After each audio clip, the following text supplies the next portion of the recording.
Chilika press club पक्षर जातीय press दिवस पालित प्रतिवर्ष परि चलित वर्ष खोर्धा जिलार बालुगाँ बाणपुर चिलिका प्रेस क्लब तरफ समस्त सांबादिक प्रतिष्ठु बालुगाँ गांधी छक ठारे महात्मा गांधी प्रतिमूर्ति रे पुष्पमाल्य अर्पण परे परे बालुगाँ गोष्ठी स्वास्थ्य केन्द्र और वृद्धाश्रम में फल बंटन करथिले। एहा परे बाणपुर गोदावरीश मिश्रंकर प्रतिमूर्ति शहीद कृतिवास पाठशाणी प्रतिमूर्ति और विजु पट्टनायक प्रतिमूर्ति रे पुष्पमाल्य अर्पण परे बाणपुर गोष्ठी स्वास्थ्य केन्द्र और वृद्धाश्रम अंतेवासी मानक फल बंटन करथिले।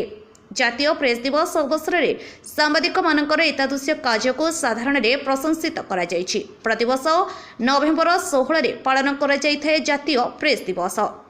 खबर गुणवत्ता बजाय रखा उद्देश्य 1966 मसीहा नवेम्बर 16 तारिख में प्रेस काउंसिल ऑफ इंडिया स्थापित होता। देशर सांबादिक माने जेपरी कौनसी बाह्य शक्ति द्वारा प्रभावित न हेबे सेथिपाई प्रेस काउंसिल ऑफ इंडिया काम करुछि।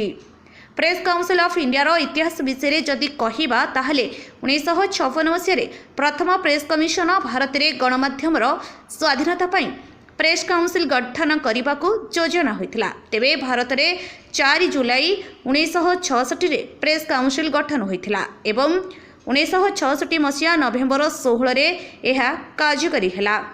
तेणु नवेम्बर 16 को प्रतिवर्ष जातीय प्रेस दिवस भाव में पालन करा जाउछि। खोर्धा जिला बाणपुर चिलिकारु सोमेदर्शन रिपोर्ट आवाज ओडिशा।